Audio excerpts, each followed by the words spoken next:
Hi, welcome back. It's Catherine again from Geraldstown House, and we're going to do a little bit of cook it at home for everybody at the moment stuck at home with the COVID-19 lockdown. So today I'm going to make a minestrone soup. I love making soups because I can use kind of things that are in the fridge that are close to their close to being their use by date. And this is a really nice recipe, very simple. Also, it's very adaptable, so you can add your own things in if you need to. So first I have some onion, some celery and some carrot, and I've put a tablespoon of oil in the pan, and I'm going to add all the carrots, celery and onion in together. This is very adaptable. You can use whatever you have in the house. I find sometimes when I have celery, I use it for a recipe and then I have it like sitting in the fridge afterwards. So it is a really good one to stick into anything tomatoey. So if you chop it up really finely and add it to like a tomato sauce or into a spaghetti bolognese, it's really, really handy for that.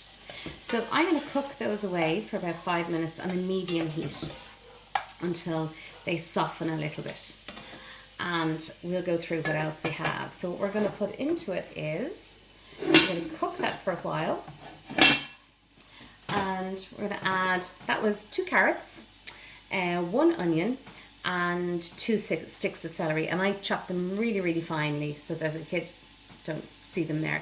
Then I've chopped up some cubes of potatoes, again quite small, but you can chop them whatever way you like. Chopped potatoes, and that's 1 potato, 1 tin of chopped tomatoes, and a tin of beans. Now these are cannellini beans, they're lovely and soft.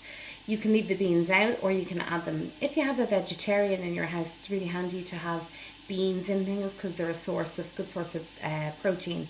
You can use Borlotti beans, cannellini beans, any broad beans, whatever you like. And then we have a litre of stock as well. After you add the stock, you can really add any other vegetables. So cabbage, then some pasta, about a handful of pasta, as small as you can get it. And then after you add the stock, you can add any kind of vegetables. So kale, cabbage, chopped up small. I'm going to add some courgette and some French beans or some green beans. But you can kind of look through the fridge and see whatever green veg you have, maybe a little bit of broccoli, whatever. So you add that at the end. Okay, so my carrots and celery and onion are softening there. And that's been about 3 minutes. Leave them for about 5 minutes. And again, this is a good one to do with your kids. If your kids have any kind of ability to chop, it's a real, there's a lot of chopping involved, so you can get them to peel and chop the carrots and the potatoes, and celery is a really easy one for them to chop. And you can add, say, some Parmesan cheese at the end of this, or whatever they eat. This is a really good soup because it's really nice and filling. So we have our potatoes on there for about just nearly 5 minutes. And then I'm gonna, sorry, not potatoes, the carrots, onions and celery. So I'm gonna add the stock, which is over here. Stock, a litre of stock. This is just stock cube. You can use chicken or vegetable, whatever works for you best. So I'm going to add the stock. When you use a stock cube, some people make their own stock, but when you use a stock cube, it's really important to make sure that you're checking that you don't put too much salt in, because sometimes they can be really salty. So I'm adding the potato. And I'm going to bring that to the boil a little bit, and then I'm going to simmer it down for a few minutes. So I'm going to put the lid on and bring it to the boil, and then simmer it for about 5 minutes after that. Okay, so we'll come back at that point. So, just come back now. When we've come back and this has been simmering for about 5 minutes, you bring it to like a gentle boil and then simmer for about 5 minutes. Not have it like really boiling. And just I forgot to mention as well, just to make sure your hands are washed and all the surfaces are clean, particularly at the moment. So next, we go to the tomato.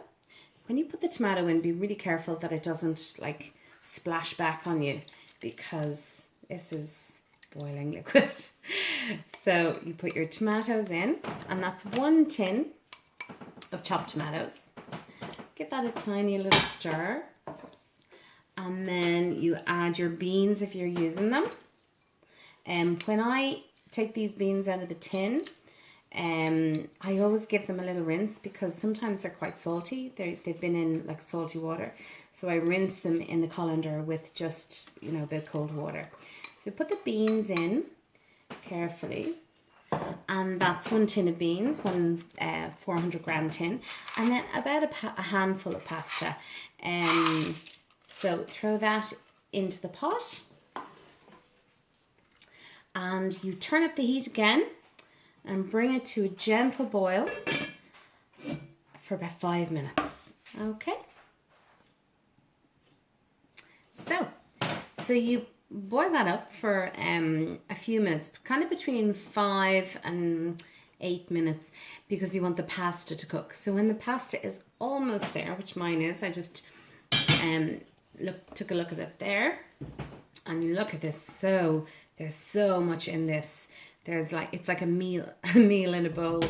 But then you can add whatever vegetables you'd like to add. So remembering to add these at the very end, because they'll only take a few minutes to cook, so they're nice and crisp.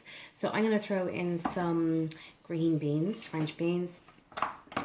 It's a good idea in the supermarket to look at what's in season. Things like, you know, I'm going to add courgettes because they're in the supermarket at the moment. But you can add anything. Kale is a lovely thing to add if your kids will eat it. Mine won't. I've tried lots of times. Kale or any kind of beans like peas or mangetout, you know, those kind of snow peas or anything like that. A bit of cabbage or kale, and just cook that then for a few minutes so the veggies are kind of crisp, but the last few veggies are crisp but not overcooked. So I'm just going to simmer that for a few minutes, and just to get a look at that pot of veg. Really, it's really nice. And yeah, so then you serve it in a bowl.